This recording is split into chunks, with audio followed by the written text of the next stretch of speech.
Assalamualaikum warahmatullahi wabarakatuh. Alhamdulillahirabbil alamin. Assalatu wassalamu ala asrofil anbiya'i wal mursalin wa ala alihi washabihi ajmain, amma ba'd. Yang saya hormati dosen pengampu mata kuliah Filsafat Pendidikan, Bapak Amiruddin. Perkenalkan, nama saya Vika Elpiani, saya dari Prodi Pendidikan Agama Islam. Prodi Pendidikan Agama Islam semester 4. Baiklah, di sini saya akan menyelesaikan tugas dari Bapak, yaitu tentang hakikat evaluasi dan pengembangan dalam perspektif pendidikan Islam. Yang pertama, pengertian evaluasi dan pengembangan. Pengertian evaluasi dan pengembangan. Pengertian evaluasi adalah proses identifikasi untuk mengukur atau menilai apakah sebuah kegiatan atau program dilaksanakan sesuai perencanaan dan berhasil mencapai tujuan atau tidak. Evaluasi dilakukan dengan membandingkan hasil akhir dan apa yang seharusnya dicapai. Pengertian pengembangan adalah usaha sadar dan terencana untuk mewujudkan suasana belajar dan proses pembelajaran agar peserta didik secara aktif mengembangkan potensi dirinya untuk memiliki kekuatan spiritual, keagamaan, pengendalian diri, kepribadian, kecerdasan, akhlak mulia, serta keterampilan yang diperlukan dirinya dan masyarakat.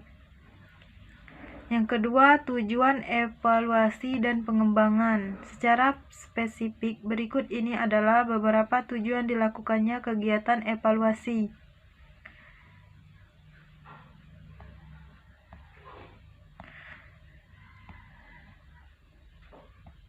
Mengetahui tingkat penguasaan seseorang terhadap kompetensi yang sudah ditetapkan berdasarkan standar dan kebutuhan organisasi.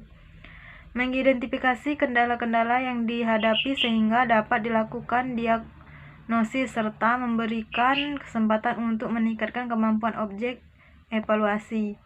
Mengukur tingkat efisiensi dan metode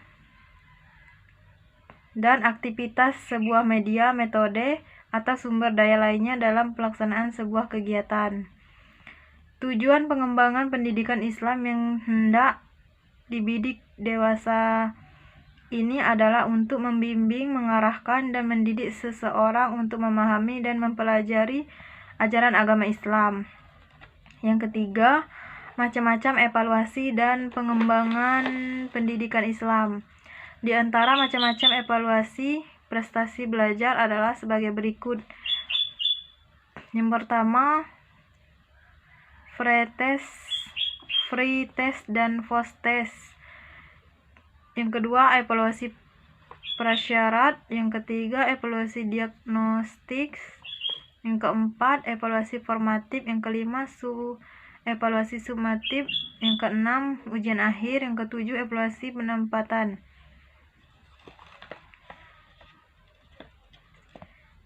Yang ketiga, macam-macam pengembangan pendidik anak yang disebut oleh konvensi hak anak, yaitu yang pertama, pengembangan sepenuhnya potensi kepribadian, bakat, serta kemampuan mental dan fisik anak. Yang kedua, pengembangan sikap hormat pada lingkungan alam sekitar. Yang ketiga, penyiapan untuk hidup bertanggung jawab dalam masyarakat yang bebas dan semangat saling pengertian, perdamaian, saling menghargai, dan persahabatan antar bangsa, kelompok, etnis, kewarganegaraan, agama, dan penduduk lokal.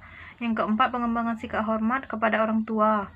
Yang kelima, pengembangan sikap hormat terhadap hak-hak asasi manusia dan kebebasan dasar serta terhadap prinsip yang diabadikan dalam piagam PBB. Yang keempat, syarat-syarat dan prinsip-prinsip evaluasi pendidikan Islam. Syarat-syarat evaluasi: kesahihan, keahlian, kata validitas atau validity yang dapat diartikan sebagai kesepakatan evaluasi mengevaluasi apa yang harusnya dievaluasi. Syarat umum juga sama pentingnya dengan kesahihan adalah keterandalan evaluasi. Ada beberapa prinsip evaluasi diantaranya. Yang pertama, keterpaduan. Oleh karena itu, penetapan rancangan evaluasi harus sudah dilakukan pada waktu menyusun rencana pembelajaran sehingga keempat komponen pengajaran itu bekerja sama dengan baik. Yang kedua, keterlibatan siswa. Oleh karena itu, keterlibatan siswa dalam kegiatan evaluasi mutlak diperlukan, bahkan siswa juga diberi kesepakatan dan peluang untuk melakukan evaluasi diri sendiri. Yang ketiga, koherensi. Selain itu, evaluasi juga harus sejalan dengan aspek yang hendak diukur. Yang keempat, pedagogis. Siswa yang menguasai pembelajaran akan mendapat ganjaran atau reward, sedangkan mereka yang kurang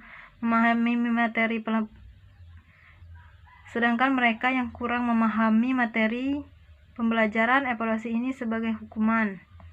Yang kelima, akuntabilitas. Hasil evaluasi merupakan bentuk pertanggungjawaban proses pendidikan untuk disampaikan kepada pihak terkait, seperti orang tua, sekolah, masyarakat, dan pemerintah.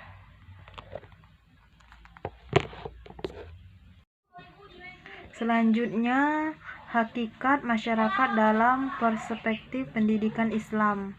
Yang pertama, pengertian masyarakat. Secara etimologis, masyarakat diambil dari kata bahasa Arab yaitu musyirak yang memiliki artinya hubungan atau interaksi, sehingga bisa dikatakan bahwa masyarakat adalah kelompok manusia atau individu yang hidup secara bersama-sama pada suatu tempat dan saling berhubungan. Adapun secara umum, pengertian masyarakat adalah sekelompok orang yang membentuk sebuah sistem semi tertutup atau semi terbuka. Dengan kata lain, masyarakat merupakan interaksi individu yang berada dalam kelompok tersebut. Selain itu, masyarakat juga bisa disebut sebagai satu kesatuan atau kelompok yang memiliki hubungan serta beberapa kesamaan seperti sikap, perasaan, tradisi, dan budaya, yang mana kelompok tersebut membentuk suatu keteraturan. Yang kedua, tugas dan fungsi masyarakat Islam. Fungsi masyarakat adalah sebagai berikut. Fungsi interaksi. Pengertian masyarakat memiliki fungsi interaksi yang meliputi koordinasi yang dibutuhkan oleh unit-unit yang sudah menjadi bagian dari sebuah sistem sosial, di mana sistem sosial tersebut memiliki kaitan dengan unit-unit yang berkontribusi kepada organisasi dan fungsi-fungsinya secara keseluruhan. Fungsi pemeliharaan. Fungsi pemeliharaan mempunyai kaitan antara masyarakat dengan subsistem kultural. Fungsi ini tetap mempertahankan prinsip-prinsip tertinggi yang dimiliki oleh masyarakat, sambil mempersiapkan dasar dalam bertingkah laku untuk menuju kenyataan yang lebih tinggi. Fungsi untuk mencapai tujuan. Fungsi masyarakat berikut ini yaitu untuk mencapai tujuan bersama. Fungsi ini untuk mengatur hubungan antara masyarakat sebagai sistem sosial dan substansi kepribadian, yang mana fungsi tersebut tercermin ketika dalam penyusunan suatu skala prioritas dari sebagai tujuan yang hendak dicapai. Peran atau tugas masyarakat. Yang pertama, peran serta dengan menggunakan jasa pelayanan yang tersedia.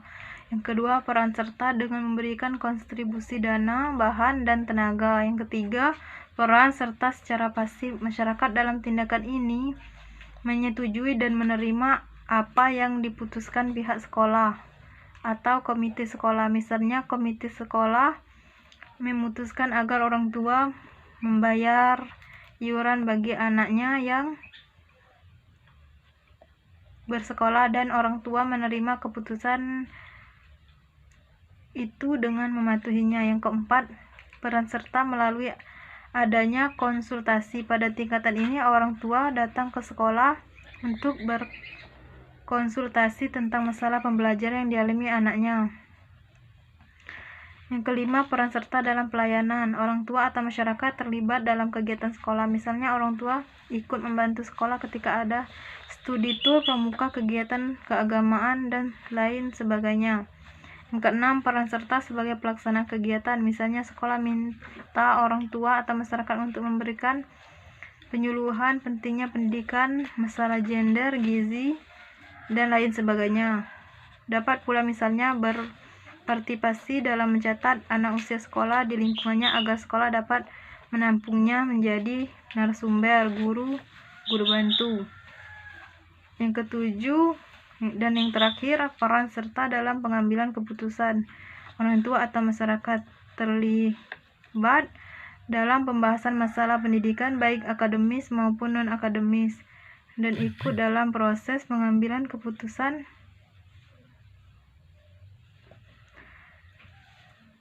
dalam rencana pengembangan sekolah atau RPS. Mungkin hanya inilah yang dapat saya sampaikan. Lebih dan kurangnya saya mohon maaf dan saya akhiri.